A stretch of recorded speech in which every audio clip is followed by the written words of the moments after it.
आमदार रोहित दादा पवार आपल्यासोबत आहेत। दादा काय सांगाल, आज वाघेरेंचा अर्ज जो आहे तो दाखल करण्यासाठी तुम्ही आलात, किती विजयाची खात्री वाघेरेंची? वातावरण खूपच गरम झालेलं आहे आणि मशाल हे चिन्ह आता लोकांच्या घराघरामध्ये गेलेलं आहे आणि संजोगभाऊ वाघेरे इथून खासदार होतील असा विश्वास आता आम्हाला खूप मोठ्या प्रमाणात वाटायला लागलेला आहे।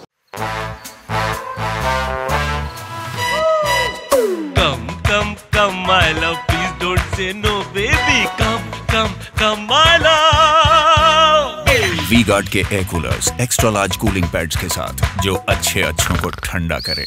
V-Guard air coolers, long lasting cooling. दादा तुम्ही ज्यावेळेस जिल्हा परिषदेला उभे राहणार होता त्यावेळेस शरद पवारांनी त्याला विरोध केला होता, मात्र अजित पवार म्हणतात की मी सांगितलं म्हणून त्यांना ते उमेदवारी दिली आणि त्यांना मी जिथं जिंकून आणलं, अशी वेगळी झहरी टीका अशी केली त्यांनी। अर्धवट स्टोरी त्यांनी सांगितली। एक तर मला जिल्हा परिषद लढायची होती आणि मी दादांना या बाबतीत बोललो होतो, साहेबांनाही बोललो होतो। साहेबांचं मत काही प्रमाणात असं होतं, आमदारकी नाही तर खासदारकीचा विचार केला तर जास्त योग्य ठरू शकतं, पण मी म्हणलं लहान पदापासून मला सुरुवात करायची आहे आणि मग त्यांनी सगळ्यांनी मान्य केल्यानंतर मला एबी फॉर्म मिळाला। एबी फॉर्म कुणी दिला तर दादांनी दिला।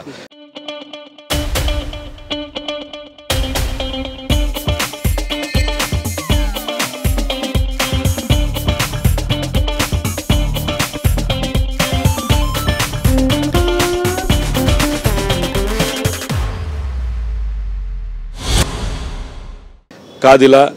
कारण महत्त्वपूर्ण तिकीटं हे दादाच देत होते, तेवढा अधिकार आणि प्रेम आणि विश्वास साहेबांनी दादांवर ठेवला होता आणि मग एबी फॉर्म मला मिळाला। राहिला प्रश्न अपक्षाचा विषयच नाही, दादा त्या बाबतीत खोटं बोलत आहेत, त्यामुळे हे खरं जे काय आहे ते मी इथं सांगत आहे। काल शेळकेंनी जी आहे ती तुमच्यावर टीका केली की अजितदादांनी जर तोंड उघडलं तर तुम्हाला जनता रस्त्यावर फिरून देणार नाही, की महायुती संदर्भात असेल किंवा 2019ची जर शपथविधी असेल त्या संदर्भात देखील त्यांनी वक्तव्य केले। काय नक्की तथ्य येतात की का रस्त्यावर तुम्हाला फिरून देत, तुम्ही असेल किंवा जितेंद्र आव्हाड? अरे बाबा शेळके भाऊ, तुमचे जे नेते आहेत अजितदादा, त्यांच्यात खरंच जर हिंमत असेल तर त्यांनी सांगावं माझ्याबद्दल काय काय सांगायचं आहे आणि ते सांगत असताना त्यांनी हे सुद्धा सांगायचं की जे काय साम्राज्य लोक म्हणतात त्यांच्याकडे आहे त्याबद्दल पण काय गोष्टी द्या। मी कागद घेऊन येतो, दादा कागद घेऊन येतील आणि शेळके भाऊंना म्हणावं पत्रकार परिषद तुम्हीच ऑर्गनाईज करा, तिथं मी स्वतः येतो, दादा बाजूला बसतील, माझ्यात ती हिंमत आहे। अजितदादांना विचारा की त्यांच्यात ती आहे का, मी काही प्रश्न विचारतो, दादा काही प्रश्न विचारतील आणि जर तशी हिंमत असेल तर मी पुढे जायला तयार आहोत, लागलं तर मी आजच इथं थांबतो। रोहित पवारांना अहंकार आलाय, कुठेतरी मुख्यमंत्री होण्याचे स्वप्न पडायला असं देखील त्यांच्याकडून सांगण्यात आलं।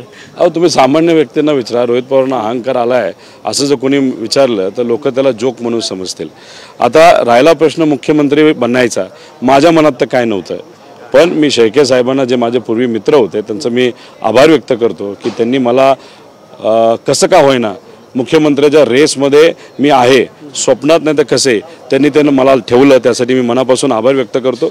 जी गोष्ट माझ्या मनात नाही आली ती आता ते बोलून दाखवली, चांगली गोष्ट आहे, आभार व्यक्त करतो। दादा आता आपण पाहतो की मावळमध्ये 2019ला पार्थ पवारांचा पराभव श्रीरंग बारणेंनी केला होता, त्याच श्रीरंग बारणेंसाठी काल अजितदादांनी मोठा रोड शो जो आहे त्या ठिकाणी घेतलेला आहे। काय वाटतं तुम्हाला, काय वाटतं की भाऊ म्हणून काय कसं तुम्ही त्याकडे पाहता?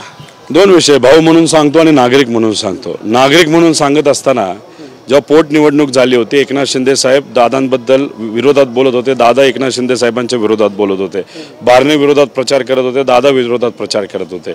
2019ला जेव्हा पार्थ पवार इथून म्हणजे माझा भाऊ जेव्हा इथून उभा होता तेव्हा अजितदादा फडणवीस साहेबांच्या विरोधात बोलत होते, फडणवीस साहेब अजितदादांच्या विरोधात बोलत होते, अशी तिथं परिस्थिती होती आणि अशा परिस्थितीमध्ये आपण जर बघितलं तर मग पार्थ पवार यांचा पराभव झाला। 2-3 लाखाली काही ते पराभव झाला, खूप मोठा पराभव झाला। पार्थ तो पराभव विसरला नसावा असं मला वाटतं, कारण का राजकारणामध्ये सगळ्यात महत्त्वाची गोष्ट जी आपण डोक्यात ठेवली पाहिजे की कुठलाही पराभव हा कमी सिरियसली घ्यायचा नसतो, सिरियसली घ्यायचा असतो। पार्थ तो विसरला नसेल, मीही त्या बाबतीत विसरलेलो नाही, त्यामुळे पार्थचा पराभव ज्या व्यक्तीने केला त्या व्यक्तीच्या विरोधात एक भाऊ म्हणून, एक नागरिक म्हणून तिथं मी प्रचाराला आलेलो आहे। दुर्दैव एवढंच आहे की पार्थचे जे वडील आहेत, जे पवार साहेबांना वडील म्हणत असायचे, वडिलाला त्यांनी सोडलं साम्राज्य टिकवण्यासाठी आणि कारवाई थांबवण्यासाठी आणि ज्याली मुलाचा पराभव केला होता अशाच व्यक्तीचा फॉर्म भरण्यासाठी दादा तिथं आले। म्हणजे किती लेवलला आपण झुकायचं हे कुठे दादाली सुद्धा ठरवलं पाहिजे। बदला घ्या मी प्रचार करतो, मी बदला कधी घेत नसतो, पण एक आहे, जे चूक आहे ते चूक आहे आणि त्या विचाराचा म्हणजे जो भाजपचा आणि भाजप महायुतीचा विचार आहे त्याच्या विरोधात प्रचार करण्यासाठी मी आलेलो आहे. हा प्रचार असला तरी तुम्ही भावाचा बदला घेणार का? आता भारनींना पाडण्यापेक्षा संजोग वागेरेंना निवडून आणायचं आहे हे आम्ही मनामध्ये घेतलेलं आहे. आणि अशात जर साईड इफेक्ट म्हणून भारणे पडत असतील तर अप्रत्यक्षपणे कुठेतरी उद्धव ठाकरे साहेबांना केलेली गद्दारी आणि माझ्या भावाला त्यांनी पाडलेलं आणि त्यावेळेस जो आमच्या कार्यकर्त्यांनी प्रचार पार्थ पवारांच्या बाजूने करून सुद्धा अपयश आलं होतं, त्या सर्व कार्यकर्त्यांच्या बाजूने आज लढत नक्कीच त्यांना पाडण्याचा प्रयत्न आम्ही सर्वजण करत आहोत. 2 दिवसापूर्वी सुप्रिया सुळे आणि पार्थ जय पवार असतील त्यांची कुठेतरी भेट झाली होती. ते मीडियाचा गैरवापर जो आहे तो सुप्रिया सुळेंनी केला असं जय पवार यांनी सांगितलं. आमचं काही एवढं बोलणं झालं नाही, मीडियानी वाढवून त्या ठिकाणी सांगितलं. अशी टीका जी आहे ती सुप्रिया सुळेवर जय पवार यांनी केली. जयला विनंती करायची, भाजपची एवढी तू सवय लावून घेऊ नकोस, कारण का एक व्हिडिओ आहे जिथं सुप्रियाताई स्वतःहून सांगतात की तू पुढं हो, तू पूजा कर आणि हे सगळं व्हिडिओवर आलेलं आहे. ते सोशली सर्क्युलेटसुद्धा झालेलं आहे.